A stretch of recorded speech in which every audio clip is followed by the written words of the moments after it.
dalam Babad Diponegoro tertulis puisi atau khutbah Diponegoro dalam menyemangati perlawanan terhadap kolonialisme. Den siro para satrio nagari Mataram, nagarining Jawi, dodot ira sumimpin watak wantune Sayyidina Ali, sumimpin kawicaksane Sayyidina Hasan, sumimpin kekendelane Sayyidina Husain, den seksenono ing wanci sura londo bakal den sira sirnake saka tanah Jawa karena sinurung pangribawaning para satriyaning Muhammad yaiku Ali, Hasan, Husain. Sira padha lumaksanakna yuda kairing takbir lan sholawat yen sira gugur ing Bantala cinandra guguring sakabate Sayyidina Husain ing Nainawa. Itu adalah puisi atau khutbah semangatnya Pangeran Diponegoro untuk melawan kaum penjajah, yang artinya jika diindonesiakan seperti ini: wahai kesatria negeri Mataram, negeri di Jawa tempat aku pegang teguh, bersama sifat kepemimpinan Sayyidina Ali yang tegas, bersama sifat Sayyidina Hasan yang bijak, bersama sifat kepemimpinan Sayyidina Husain yang gagah berani. Wahai saksikanlah, tunggulah nanti di bulan haram, Belanda akan kita lenyapkan di tanah Jawa dengan kewibawaan kesatria Muhammad, yaitu Ali, Hasan, dan Husain. Kita semua akan berperang dengan takbir dan sholawat. Jika kita gugur di medan perang, itu adalah tanda laksana gugurnya sahabat Husain di Nainawa.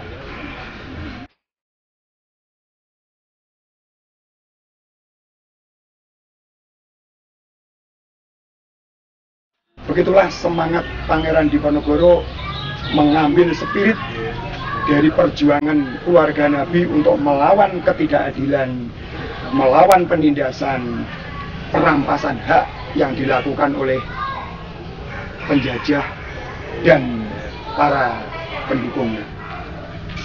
Terima kasih.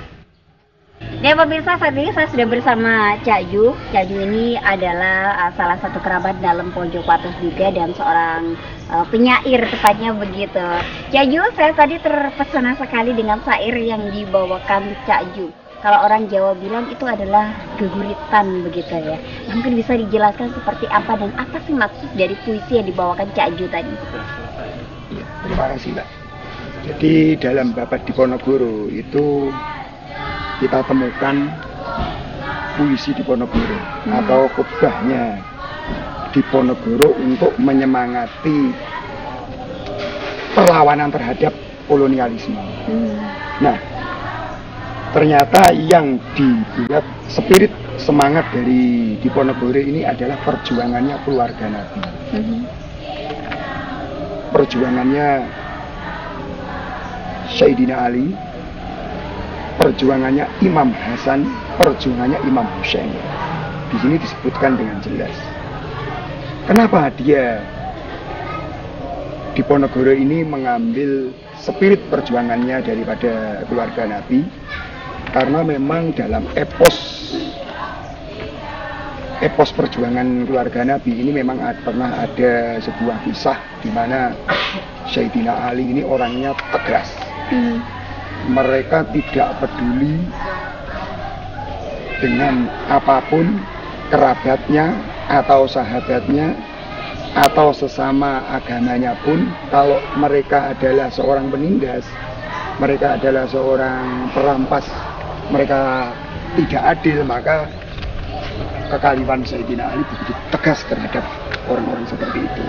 Dan itu ada pada Diponegoro. Oh begitu. Diponegoro itu bukan hanya melawan penjajah Belanda, orang asing bukan. Dalam sejarah faktanya itu mereka juga berperang dengan para bangsawan, para kerajaan di Mataram, atau para pengikut-pengikutnya yang mereka membela penjajah. Iya. Jadi makanya dalam perang Diponegoro itu korbannya ada 200.000. Luar biasa banyak Ya. sekali Cak Ju ya. 200.000 orang. Lah, yang 15.000 adalah tentara Belanda. Iya. Selebihnya juga para pendukung Diponegoro, terutama adalah orang-orang yang gila dengan kekuasaan, gila dengan harta, gila dengan kedudukan. Iya. Nah, juga digambarkan sifat kebijaksanaannya Imam Hasan. Terbukti dia berani, dia mau mengadakan perundingan dengan Belanda. Ini walaupun toh akhirnya Diponegoro ditipu dan ditangkap. Iya. Juga mengambil spirit perjuangannya Imam Husain di Karbala. Walaupun mereka mempunyai persenjataan yang terbatas, mempunyai dana yang tidak banyak, mereka gigih melawan kezaliman. Dan semuanya tersirat dalam di sini tadi begitu ya. Di sini disebutkan jika kalian meninggal, kalian adalah meninggal seperti di Nainawa atau Karbala. Oke, ya. Nah, itu adalah revolusinya Imam Husain yang begitu gagah berani, diambil spiritnya oleh Pangeran Diponegoro. Oke, luar biasa sekali. Terima kasih Cak Ju. Puisinya luar biasa bagus sekali dan sangat-sangat bisa memberikan inspirasi juga untuk generasi mudanya. Dan pemirsa KSTV, saya juga akan mengajak Anda melihat bagaimanakah proses mengaji di surau atau langgar. Tepatnya ini adalah langgar yang sengaja dibangun untuk menyeimbangkan antara kehidupan berkesenian, bersosialisasi dan lain sebagainya. Kita akan menuju ke surau ini. Ini surau yang diwasiatkan yang Panji, terwujud, akhirnya dipakai untuk masyarakat sini untuk mengaji. Dan secara umum ada kegiatan rutin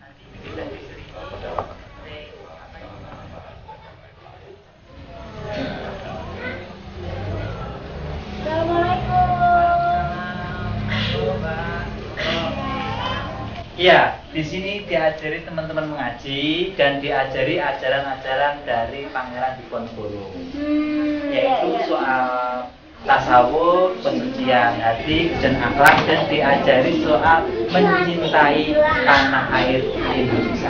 Oh begitu, jadi tidak hanya diajarkan mengaji ilmu agama saja, tidak hanya belajar baca tulis Al-Quran, tapi juga secara kejiwaan keseluruhan begitu.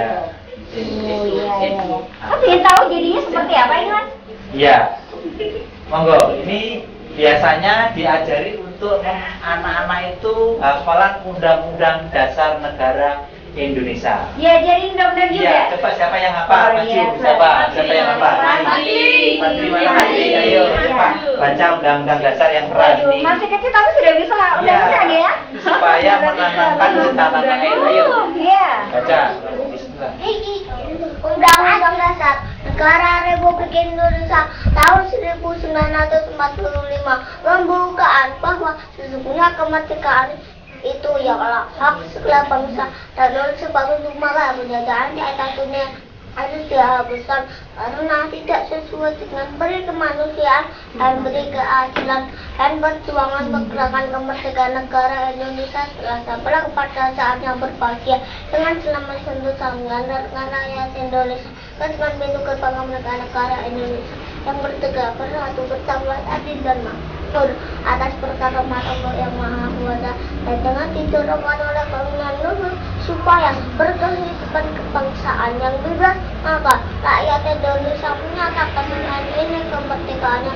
Kemudian daripada itu untuk membentuk suatu pemerintahan negara Indonesia yang melindungi serta bangsa Indonesia dan seluruh tumpah darah Indonesia dan untuk umat kesejahteraan umum.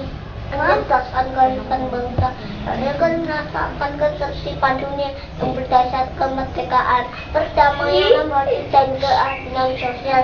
Maka susunan kemerdekaan kebangsaan Indonesia itu dalam suatu undang-undang dasar negara Indonesia yang terbentuk dalam suatu susunan negara Republik Indonesia yang berkedaulatan rakyat dengan berdasar kepada ketuhanan yang Maha Esa, kemanusiaan yang adil dan beradab, persatuan Indonesia dan kerakyatan yang dipimpin oleh hikmat kebijaksanaan dalam permusawaratan perwakilan sesuai dengan wujud dan keadilan sosial bagi seluruh rakyat Indonesia.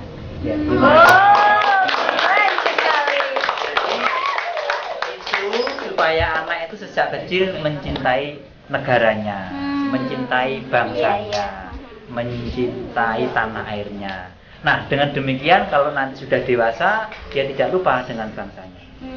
Selain itu, anak-anak juga di sela-sela mengaji itu diajak untuk membaca ikrar.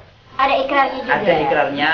Ikrar ini juga untuk menanamkan, karena anak itu belum bisa berpikir jauh. Jadi kita tanamkan sebuah keyakinan-keyakinan atau doktrin, tapi doktrin yang baik. Oke. Coba saya baca, nanti semua menirukan. Bismillahirrohmanirrohim. Bismillahirrahmanirrahim. Kami putra putri Indonesia wajib cinta tanah air Indonesia.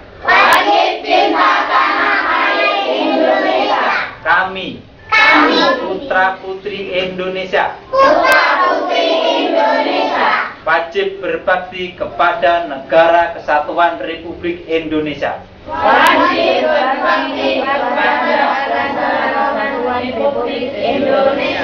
Kami putra putri Indonesia wajib berkorban berjuang untuk mencapai Indonesia Raya. Alhamdulillahirabbil alamin. Ini di antara mengaji kita ajarkan nilai-nilai Pangeran Diponegoro itu mencintai bangsa dan tanah airnya. Iya, luar biasa sekali ya. Iya. Selain itu ada apa lagi Mas yang diajarkan? Nah, untuk mengaji, selain diajari membaca Al-Quran, anak-anak juga diajari bagaimana bisa meresapi wahyu ilahi. Jadi ketika anak membaca, terus gurunya membaca, itu gurunya harus mempunyai keyakinan bahwa yang dibaca itu wahyu ilahi, disampaikan kepada jiwa anak, supaya anak mempunyai perilaku yang baik, mempunyai hati yang baik, mempunyai pikiran yang baik, dan mempunyai akhlak perbuatan yang baik. Dituntun alon-alon begitu ya Nah, Mas. ini yang ngajar gurunya ini sama yang bisa dipraktekkan, monggo. Oke, ada Bu Ustadzah-ustadzahnya ya. Yang di sebelah sana Ustadzah siapa namanya? Ustadzah Ida ya. Oke, kemudian Anjar. Oke, Ustadzah Anjar dan Ustadzah Ulin. 3 aja ini yang mengajar di sini ya Mas ya. Oke, iya boleh dipraktekkan seperti apa? Saya juga ingin tahu, mungkin pemirsa Kasih di rumah juga ingin tahu seperti apa sih cara mengaji di surau atau di langgar yang sangat luar biasa dan juga memiliki jejak sejarah yang luar biasa pemirsa.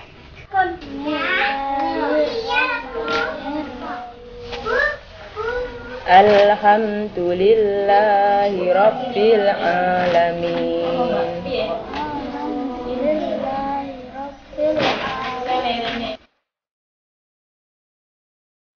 Pemirsa, demikianlah tadi seluruh rangkaian mengupas dan menguak jejak-jejak sejarah bernuansa Islam. Dan tentunya di episode mendatang saya akan mengajak Anda mengupas jejak-jejak sejarah yang bernuansa Islam lebih istimewa. Dari dalam sejarah, dalam pojok Wates Kediri, Dewi Cahya, terima kasih dan sampai jumpa. Wassalamualaikum warahmatullahi wabarakatuh.